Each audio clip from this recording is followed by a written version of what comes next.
Good morning student. अब हम लोग एक्सरसाइज 8.1 का जो क्वेश्चन नंबर 2 है उसको सॉल्व करेंगे। क्वेश्चन नंबर 2 में कह रहा है कि आकृति में tan p और cot r का मान क्या कीजिए, ज्ञात कीजिए। ये मेरा आकृति है, एक त्रिभुज है p q r, जो कि तुम्हारा q पर क्या है, वो लंब है। p q का वैल्यू दिया हुआ है 12 सेंटीमीटर, p r का मान दिया हुआ है कितना, 13 सेंटीमीटर। तो सबसे पहले हम क्या करेंगे, q r का मान निकालेंगे। तो आप देख रहे हैं जो पी आर है वो मेरा क्या है, एच है, कर्ण है, और ये जो पी क्यू है वो मेरा क्या है, लंब है ना। तो क्या करना है, सबसे पहले जो पाइथागोरस प्रमेय से हम ये जो क्यू आर है जो कि हमको आधार होगा उसका वैल्यू निकालेंगे। तो पाइथागोरस का जो प्रमेय है उसके आधार पे जो क्यू आर यानी आधार बराबर जो फॉर्मूला होता है वो क्या होता है, कर्ण स्क्वायर माइनस लंब स्क्वायर। कर्ण का वैल्यू क्या है, पी आर, और लंब का क्या है, पी क्यू, है ना। तो हम क्या लिखेंगे, P R square minus P Q square.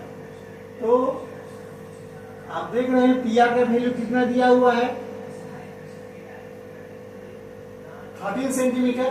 तो हम लिखेंगे क्या, 13 सेंटीमीटर माइनस पी क्यू का वैल्यू दिया है कितना, 12 सेंटीमीटर, तो उसको लिखेंगे 12 स्क्वायर। इस तरह से Q R is equal to हो गया 13 का स्क्वायर करेंगे तो कितना हो जाएगा 169, और 12 का स्क्वायर करेंगे कितना हो जाएगा 144। अब इसको माइनस कर लीजिए, तो Q R is equal to हो गया 9 से 4 माइनस करेंगे 5, और इधर जो है 6 से 4 माइनस करेंगे कितना हो गया 2।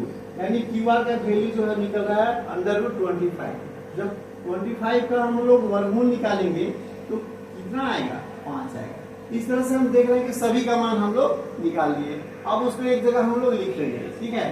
तो हम लिखेंगे P Q is equal to कितना सेंटीमीटर, 12 सेंटीमीटर जो है, और क्यू आर का मान कितना निकल गया, क्यू आर का मान निकला 5 सेंटीमीटर, और जो मेरा पी आर है वो क्या है 13 सेंटीमीटर। इतना करने के बाद हम लोग क्या करेंगे, tan p और cot r का मान निकालेंगे।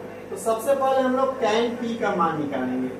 तो tan p जब बोल रहा है, तो मैंने आपको पिछले वीडियो में भी बताया है कि जो बोलेगा p बोला है तो p वाली भुजा को ही, यानी p से जो भुजा शुरू होगा वो आधार बन जाएगा, ठीक है।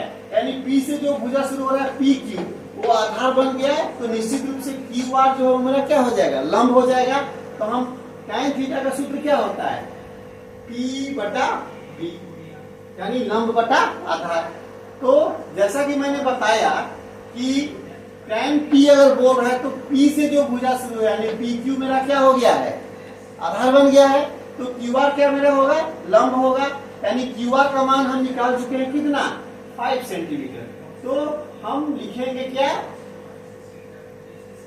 जो क्यू आर है वो मेरा लंब है, और आधार कौन बन रहा है हमको, पी क्यू बन रहा है।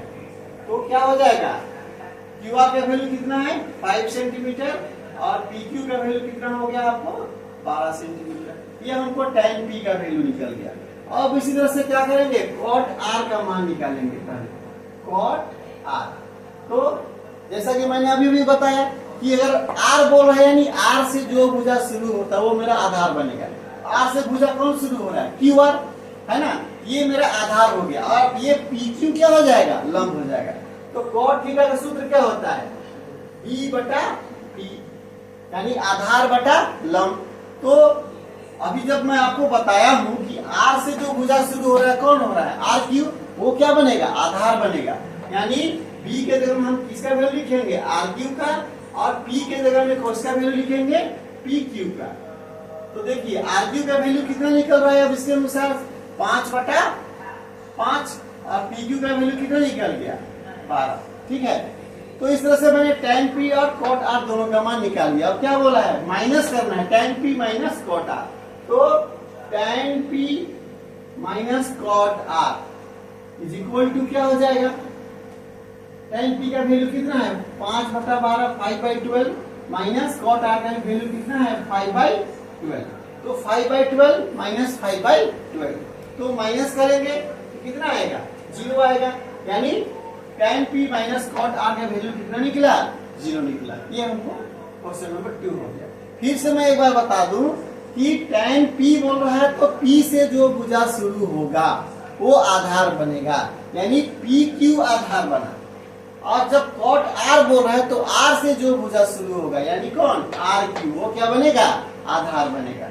इस चीज को केवल दिमाग में रखिएगा, कहीं कोई परेशानी ना हो। Very good, thank you.